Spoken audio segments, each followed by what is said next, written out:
तो इस मूवी की शुरुआत में हम दो ऑफिसर को देखते हैं जो कि अपनी कार में एक क्रिमिनल को अपने साथ में लेकर जा रहे थे जिसका नाम क्रग था।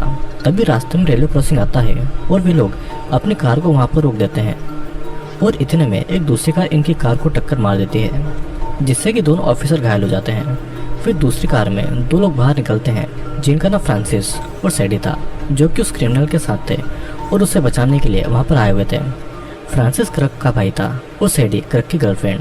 फिर इसके बाद वे तीनों मिलकर उन ऑफिसर को बुरी तरीके से मार देते हैं। अब सीन शिफ्ट होता है और हमें 17 साल की एक लड़की दिखाई जाती है जिसका नाम मेरी था जो कि एक स्विमर थी। उसके पेरेंट अपनी लाइफ में इतना ज़्यादा बिजी थे कि वो अपनी इकलौती बेटे के साथ ज़्यादा टाइम स्पेंड नहीं कर पाते थे। मेरी के फादर जॉन जो कि प्रोफेशन से एक डॉक्टर थे और एमा जो कि मेरी की मॉम थी।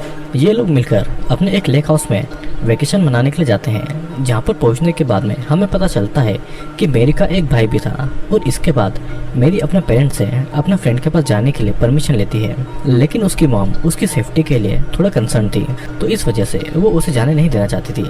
लेकिन उसके फादर उसे जाने देने के लिए हाँ कर देते हैं और कार की चाबी के साथ कुछ पैसे भी उसे दे देते हैं।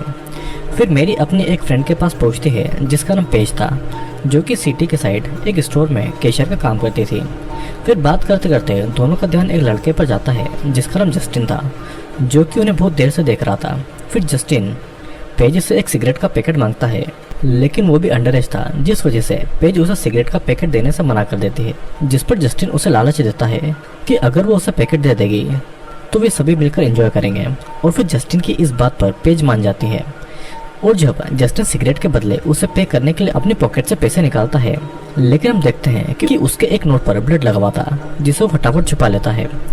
फिर वे तीनों मिलकर जस्टिन के घर पर पहुंचते हैं, लेकिन मेरी घर के अंदर नहीं जाती है और उन दोनों का बाहर ही वेट कर रही थी। फिर पेज बहुत देर तक वापस नहीं आती है तो मेरी उसे देखने के लिए घर के अंदर जाती है। वो देखते हैं कि पेज और जस्टिन नशा कर रहे थे और पेज के इंसिस्ट करने पर मेरी भी उसे ज्वाइन करने के लिए मान जाती है। तभी मेरी के पास में उसकी मॉम का कॉल आता है और मेरी उनसे पेज के साथ नाइट स्पेंड करने के लिए परमिशन मांगती है। इतने में फोन का सिग्नल चला जाता है और पूरी बात हुए बिना ही फोन कट हो जाता है। अब वे तीनों मिलकर बहुत एंजॉय करते हैं। तभी वहाँ पर जस्टिन की फैमिली आ जाती है और ये वही लोग थे जिन्होंने उन ऑफिसर को मारा था। फिर हमें पता चलता है कि जस्टिन क्रग का बेटा है और फ्रांसिस जस्टिन का अंकल।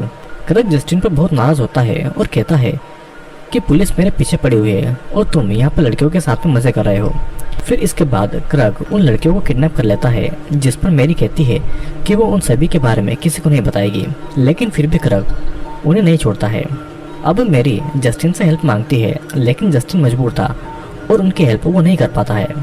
फिर पेज वहाँ से भागकर पुलिस को कॉल करने लगती है, लेकिन फ्रांसिस उसे पकड़ लेता है और वो उसका फ़ोन तोड़ देता है और उसके साथ ही वे लोग मेरी का भी फ़ोन तोड़ देते हैं। अब बाद में वो लोग उन दोनों लड़कियों को किडनैप करके वहाँ से जाने लगते हैं और तभी रास्ते में मैगी को समझ आता है कि ये वही रास्ता है जो कि उसे लेक हाउस ले जाता है। ये देखकर मेरी चालाकी दिखाकर कार से भागने की कोशिश करती है, लेकिन तभी कार का एक्सीडेंट हो जाता है और पेज मौका पाकर वहाँ से भाग निकलती है, लेकिन फ्रांसिस और सैडी उनका पीछा करने लगते हैं। अब भागते भागते पेज एक फैक्ट्री की तरफ आ जाती है और वहाँ पर मदद के लिए पुकारने लगती है, लेकिन इतने में ही वे दोनों आकर पेज को पकड़कर अपने साथ में वापस ले जाते हैं।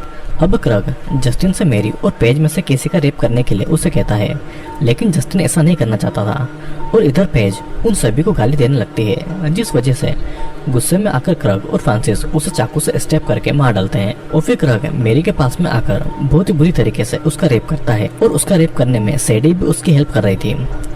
फिर बाद में मेरी एक पत्थर उठाकर क्रैग के चेहरे पर मारकर वहाँ से भागने लगती है और भागते भागते वो नदी तक पहुँच जाती है। तभी क्रग उस पर गोली चलाने लगता है, लेकिन मेरी को एक भी गोली नहीं लगती है और वो तैरकर नदी पार करने लगती है। फिर जैसे ही वो नदी के किनारे पहुंचती है तो मेरी को एक गोली लगती है जिस वजह से वो मारी जाती है। अब ये सभी लोग वहाँ से निकलकर एक लेक हाउस में मदद मांगने के लिए जाते हैं क्योंकि फ्रांसिस की नाक पर चोट लगी हुई थी और ये लेक हाउस एमा और जॉन का ही था, यानी कि मेरी के पेरेंट का। लेकिन इन चारों को ये बात नहीं पता थी और इस वजह से ये लोग उन दोनों से हेल्प मांगते हैं। फिर जॉन और एमा उन्हें अंदर लेकर जाते हैं और जॉन फ्रांसिस का ट्रीटमेंट करता है। एमा फिर उन्हें आज की रात वहीं पर उनके गेस्ट हाउस में रुकने को कहती है क्योंकि बाहर बहुत ही तेज बारिश हो रही थी और उन लोगों के पास में कोई गाड़ी भी नहीं थी। फिर एमा इन सभी को कॉफ़ी बनाकर देती है और कॉफ़ी ख़त्म करने के बाद में जब जस्टिन अपना कैप रखने के लिए किचन में जाता है तो फ्रिज पर लगी हुई मैगी की फोटो को देखता है और उसे देखने के बाद में उसे पता चल जाता है कि एमा और जॉन मैरी के पेरेंट हैं, लेकिन वो ये बात किसी से नहीं कहता है। यहाँ पर अब जस्टिन को ये रिग्रेट हो रहा था कि अगर वो उन दोनों को अपने साथ में नहीं बुलाता तो वे दोनों आज जिंदा होती। फिर जस्टिन मैरी का लॉकेट किचन में रख देता है और अब वे चारों सोने के लिए चले जाते हैं। और यहाँ पर एमा और जॉन को बाहर से कुछ आवाजें सुनाई देती है, जिसे चेक करने के लिए वो अब बाहर जाता है तो देखता है कि मेरी जख्मी हालत में घर के बाहर पड़ी हुई थी। फिर वे दोनों मेरी को अंदर लेकर आते हैं और एमा मेरी की बॉडी से गोली निकालने के लिए किचन में कुछ सामान लेने के लिए जाती है तो उसकी नज़र मेरी के लॉकेट पर पड़ती है, जिसे लाकर वो जॉन को दिखाती है और कहती है कि जब मेरी बाहर गई थी तो इस लॉकेट को उसने पहन रखा था और उसे समझ में आ जाता है कि इस लॉकेट को जरूर जस्टिन ने वहाँ पर रखा होगा और इन सभी लोगों ने मेरी की हालत की है। अब जॉन मेरी का ट्रीटमेंट करता है और उसे समझ आ जाता है कि मेरी का रेप हुआ है। इसे देखकर जॉन को सभी पर बहुत गुस्सा आता है और फिर जॉन एमा से बोट की चाबी मांगता है और एमा उसे चाबी ढूंढकर दे देती है, जिसके बाद जॉन जाकर अपनी बोट को पानी में उतार देता है। इधर हम देखते हैं कि गेस्ट हाउस में वे सभी लोग सो रहे थे, लेकिन जस्टिन को नींद नहीं आती है और जस्टिन क्रक के पास में रखी हुई गन को उठा लेता है। इस तरफ एमा किचन में होती है और फ्रांसिस भी वहाँ पर आ जाती है।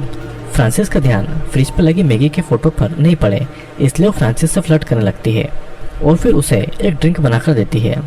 और इतने में फ्रांसिस बाहर हॉल में आ जाता है और वो मेरी को देख लेता है। तभी एमा पीछे से आकर फ्रांसिस पर हमला करती है और फ्रांसिस एमा को मारने की कोशिश करता है, लेकिन तभी वहाँ पर जॉन भी आ जाता है और फ्रांसिस के हाथों को घायल करके उसके सर में हथौड़ा घुसाकर उसे मार डालता है।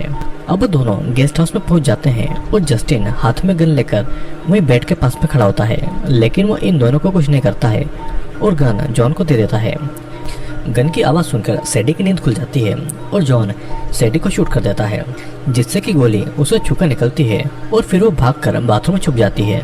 फिर एमा और जॉन सैडी को ढूंढकर मार देते हैं और क्रग भी खिड़की से कूदकर बाहर भागकर इन लोगों के घर में घुस जाता है। इधर हम देखते हैं कि क्रग घर में आ गया है और वो वहाँ पर अपने भाई की लाश देखता है।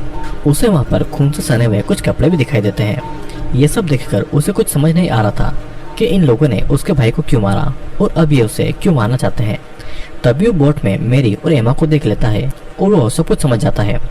अब तक जॉन भी क्रग को ढूंढते हुए घर में आ जाता है और फिर दोनों के बीच में लड़ाई होती है, लेकिन कुछ देर के बाद में जॉन क्रग से हारने लगता है तो क्रग उसे प्रोवोक करने के लिए उसकी बेटी मेरी के बारे में वो सब कुछ बोलने लगता है जो कि उसने मेरी के साथ में किया था। इसे सुनकर जॉन को और गुस्सा आने लगता है और फिर वो उठकर फिर से क्रग से फाइट करता है।